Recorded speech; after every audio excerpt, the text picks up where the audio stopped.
tous, je vous retrouve aujourd'hui pour une vidéo sur les semences.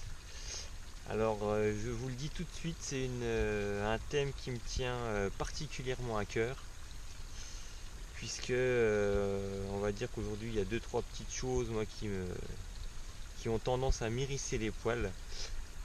Donc la vidéo sera faite en deux temps, une première partie on va dire un petit peu plus philosophique, et ensuite on passera à une partie plus concrète où je vous montrerai comment on récupère les graines de pas mal de légumes, puisque vous verrez que pour ceux qui ne le savent pas, c'est extrêmement facile de récupérer les semences et au final d'être pratiquement autonome en légumes par rapport au potager, et au final avoir un potager qui vous revient à pratiquement 0 € tous les ans, avec des variétés qui vont s'améliorer tous les ans. Avant d'attaquer ma partie philosophique, on va dire, j'aime bien citer quelque chose que j'ai entendu il y a pas mal de temps, mais alors je sais plus d'où ça vient, mais j'ai bien retenu l'idée. C'était qu'est-ce qu'un jardinier? Alors le jardinier, c'est déjà toute personne qui va planter un légume, un fruitier ou n'importe quoi. Dès le départ où vous allez planter quelque chose, vous êtes déjà jardinier. Ensuite, qu'est-ce qu'un bon jardinier? Eh ben, c'est lorsque vous avez planté quelque chose, ben, que vous serez capable de manger cette chose-là, c'est-à-dire produire quelque chose de mangeable. Et ensuite, vous atteindrez le stade de très bon jardinier lorsque vous aurez planté, lorsque vous aurez mangé et lorsque vous aurez récupéré les semences pour l'année prochaine et pour l'avenir. Donc voilà, c'est quelque chose qui me parlait bien, et voilà, que je voulais citer, même si je ne sais plus d'où est-ce que j'ai entendu ça. Alors pour les internautes pressés de voir la pratique, n'hésitez pas à passer les quelques minutes de philosophie dont je vais m'attaquer tout de suite. Passer tout de suite à la partie pratique, récupération des graines. Et pour ceux qui auraient un petit peu plus de temps, et ben c'est parti. Alors pourquoi je dis une partie un peu philosophique? Vous savez très bien que aujourd'hui les semences c'est quelque chose de très controversé.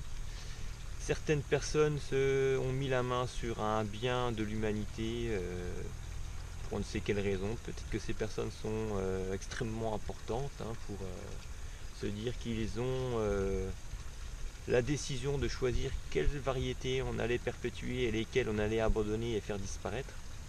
Alors moi je trouve ça complètement hallucinant, et d'autant plus dangereux dans un contexte comme on le voit aujourd'hui de changement climatique et de réchauffement global, d'avoir moins de variétés, moins de diversité. Je trouve que c'est quelque chose d'extrêmement dangereux d'aller dans ce sens-là. D'où mon idée moi de cultiver de façon la plus variée possible. Pourquoi ne cultiver qu'une variété de carottes? Pourquoi ne cultiver que des oranges? Pourquoi ne cultiver que des potimarrons de telle sorte ou d'une autre? Enfin peu importe. L'idée c'est d'essayer que chacun à sa petite échelle essaye de maintenir un stock de graines le plus varié possible. Et voilà, ça me paraît déjà extrêmement important de ne pas oublier les variétés qui ont pu être le fruit de 3000 ans d'agriculture. Donc ça c'est le premier point. Le deuxième argument, il est déjà purement économique, puisque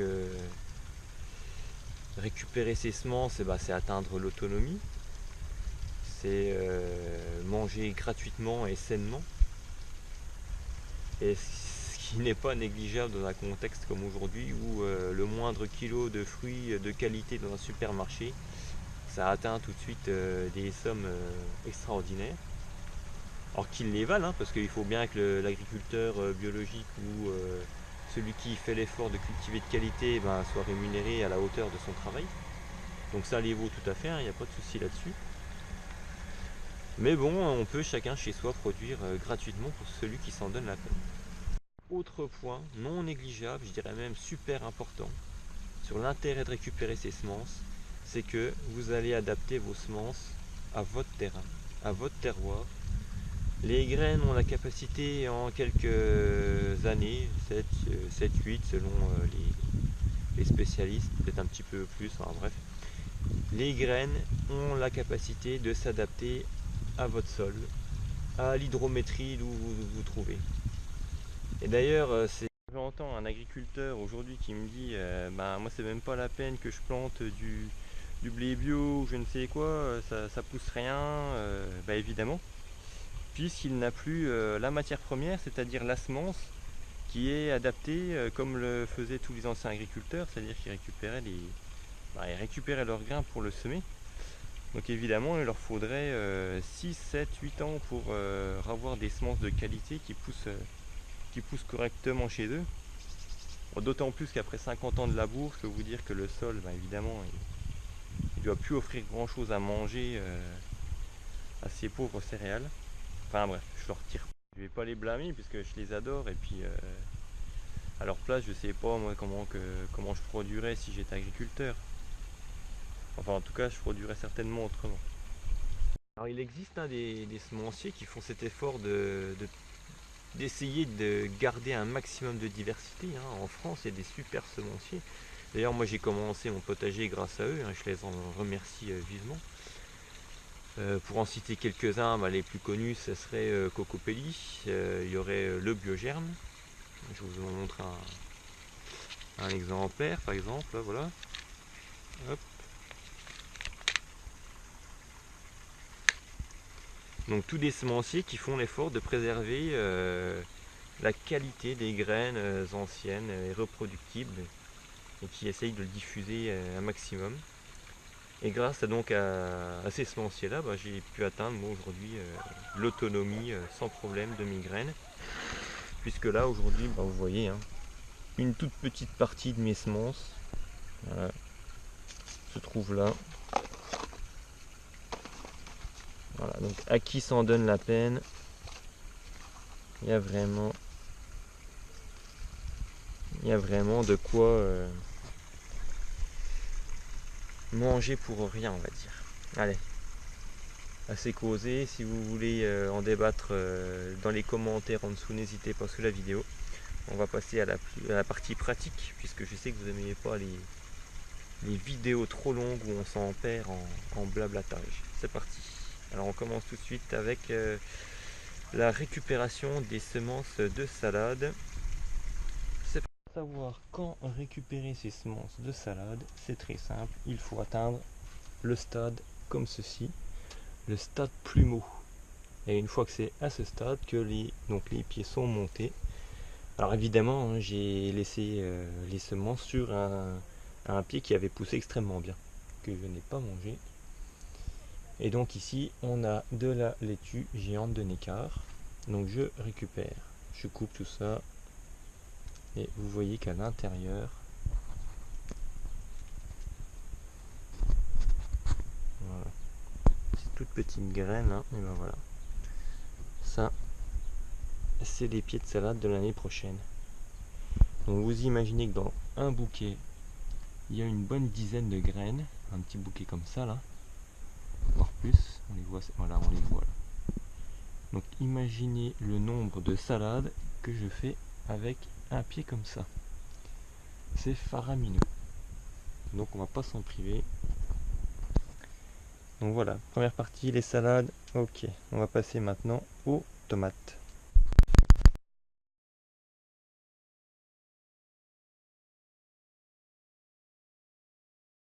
Pour les tomates, rien de plus facile. Si je regarde là, je dois avoir une, deux variétés, trois variétés, 4, 5, alors celles-là elles sont complètement abîmées, 6, 7 variétés, enfin bref, cette année, comme pour ceux qui suivent un peu la chaîne, donc j'ai planté 18 variétés de tomates. Et donc on va récupérer les tomates bien sûr, toujours au même principe, sur le plus beau pied de l'année. Donc admettons celui-ci là c'est un très beau pied qui a poussé en plus quasiment sans être taillé, pas de maladie ni rien, ou même sur ce pied de tomate cerise là. Donc c'est parti, je vous montre après avoir récupéré une tomate comment ça se passe. Alors, ma tomate a été découpée. J'ai récupéré les pépins, les graines que j'ai mis dans une coupelle. J'y ai ajouté de l'eau. Et au bout de 3-4 jours, voilà ce qui se passe. Une espèce de pourriture se développe à la surface.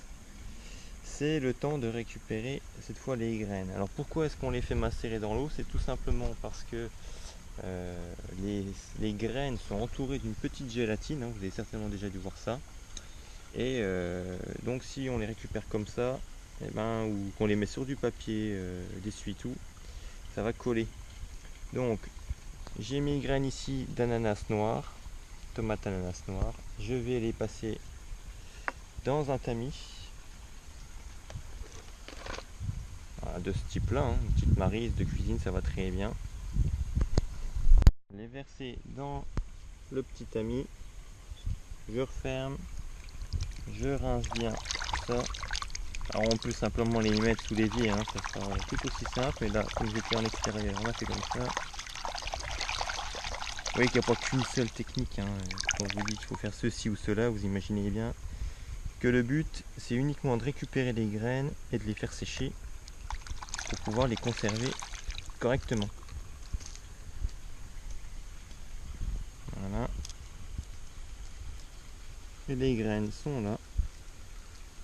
Donc je vais pouvoir les mettre bien à plat. Et je vais les faire sécher tranquillement au soleil. Voilà. Dans 2 jours c'est parfaitement sec. Et je peux mettre tout ça. Voilà par exemple comme ceci. J'aime bien y mettre moi la petite photo qui va avec pour m'y retrouver, l'année. Comme ça me montre le fruit lequel que j'ai sélectionné. Et voilà pour les tomates. Donc vous voyez que c'est extrêmement simple. Allez, on va passer aux courges. Les courges, diverses et variées, suivant les familles. Donc là, dans la famille des courgettes. En fin de saison, il faut laisser grossir donc une courgette. Alors là, on a une courgette jaune. On la laisse pousser un maximum jusqu'aux premières gelées.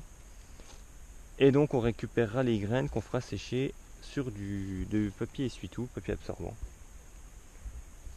Donc là je l'ai laissé puisque c'est une qui a poussé lorsque j'étais parti en vacances. Et là ça ne l'empêche pas de refaire des petites. Donc celle-ci je la laisse, je récupérerai ça en fin de saison. Et je continuerai à consommer toutes celles qui sont en train de pousser ici et là. Alors ça marche de la même façon pour toutes les autres courges. Ici la courge Delica Moretti. Ici on a des butternuts. Alors idem pour les pommes d'or. Les courges pommes d'or, c'est au top ça. Les courges de Nice sont superbes. Les potimarrons. Ou encore les courges de Giraumont, bonnet turc. Donc en plus d'être beau, c'est voilà, c'est quand même intéressant d'avoir des plats variés dans son assiette.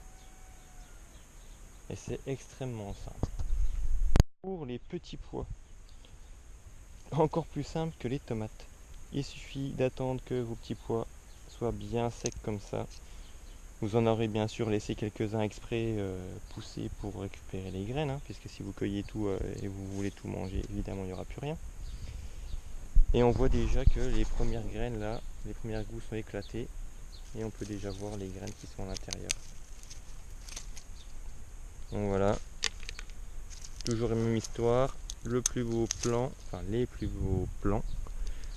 Dans une gousse, voilà, il y a à peu près 8-10 grains. Voilà. On se retrouve après 10 minutes de récolte. Voilà, au bout de 5 minutes de récolte avec tout ça, on arrive déjà à un stock assez confortable. Là, j'ai de quoi faire presque un champ complet, hein, les amis. Et je vous rappelle que vos graines elles sont utilisables pendant plusieurs années. Rien ne sert de tout semer l'année prochaine. puisque c'est assez variable, hein. Les graines de tomates ou de petits pois ou de haricots ont une durée de vie d'à peu près 5 à 7 ans, je pense à peu près, si elles sont stockées correctement. Et pour les courges, ça peut aller beaucoup plus loin. Il y a même certaines courges de l'époque aztèque qui ont été retrouvées aux États-Unis et qui ont réussi à regermer. Donc je pense voilà, que la durée de vie des semences, bien que variable, peut quand même être assez longue. Alors pour les petits pois c'est ok, pour les haricots verts c'est exactement le même procédé. On attend que les gousses soient bien sèches et à l'intérieur, voilà, vous avez le trésor pour l'année prochaine. Voilà. Il y en a pareil, environ 8 à 10 par gousse. Donc vous voyez qu'avec tout ce qu'il y a ici, c'est uniquement la dernière pousse, hein. Il y en a eu des kilos de récoltés là-dessus. Voilà. Là, vous voyez que là il y a un stock énorme de graines qui peut être récupéré. Ici on a du maïs rouge. Donc voilà, hein, un bel épi, gardé, séché. Je récupérais les graines. Alors pour les pommes de terre, eh ben, gardez les petites, consommez les grosses, gardez les petites. Alors attention, vous ne vous trompez pas, hein. Ne gardez pas les petites d'un pied qui a fait que les petites. Prenez les petites d'un pied qui a fait des belles pommes de terre. Sinon ça va donner des variétés qui vont dégénérer. Bon, voilà, on a fait le tour de ce que je pouvais vous montrer par rapport à la saison, de ce qu'on pouvait récupérer en ce moment comme graines. Donc vous l'aurez compris que l'intérêt est multiple, hein, de récupérer ces semences, aussi bien idéologique que économique. C'est vrai que moi ça m'agace un petit peu de voir que certaines grandes firmes se mettent plusieurs milliards dans les poches tous les ans pour proposer des graines qui sont certes résistantes aux maladies soi-disant, parce qu'elles sont bien accompagnées des produits qui vont avec, hein. Mais qui nutritionnellement parlant et puis au niveau écologique est pas forcément ce qu'il y a de mieux, quoi. Donc voilà, donc pour être tout à fait honnête, je ne fais pas la récupération des semences sur l'intégralité de mon potager. Il y a certains légumes qui sont un petit peu pénibles à faire, notamment tous ceux qui sont biannuels, c'est-à-dire qui mettent 2 ans pour produire leurs graines, comme la carotte par exemple. Je ne sais pas si vous avez déjà remarqué que la carotte ne produit ses graines que après avoir passé un hiver complet en terre, ce qui est de toute façon impossible chez moi, puisque pour ceux qui suivent un petit peu, les campagnols sont beaucoup trop présents chez moi et me laisseraient aucun répit si je laissais des carottes tout l'hiver. Donc tout ce qui va être carottes, betteraves, poireaux, ça j'achète en pépinière et ça me va très bien comme ça. Et pour finir, donc je voulais vous parler d'une petite étude américaine qui a été révélée il y a quelques temps suite à une annonce qui a été faite, qui avait fait un peu parler. Je ne sais pas si vous avez vu, qui disait que les pommes d'aujourd'hui valaient 100 fois moins nutritionnellement parlant que les pommes des années 50. Bon, alors derrière cette idée qui est fausse, hein, d'ailleurs, hein, qui avait fait un peu le buzz, un article de Le Monde qui était un peu plus sérieux cette fois, donc disait que les variétés anciennes, alors je vais noter la petite liste, hein, pour que ce soit exact. Donc ils avaient fait une étude sur 43 fruits et légumes, et donc dans cette étude il y avait 20% de vitamine C en moins, 15% de fer en moins, 16% de calcium en moins et 6% de protéines en moins. Donc voilà, hein, c'est pour ceux qui seraient encore pas convaincus de cultiver des variétés anciennes de fruits et légumes. Et ben voilà, au niveau nutritionnel, vous aurez que des bienfaits à cultiver ces variétés qui sont le résultat de 3000 ans d'agriculture. Donc on finit cette vidéo au pied de 2 pommiers qui sont des variétés anciennes. Et vous voyez que là cette année, la nature a été plus que généreuse parce qu'ils croulent. Ils croulent sous les pommes.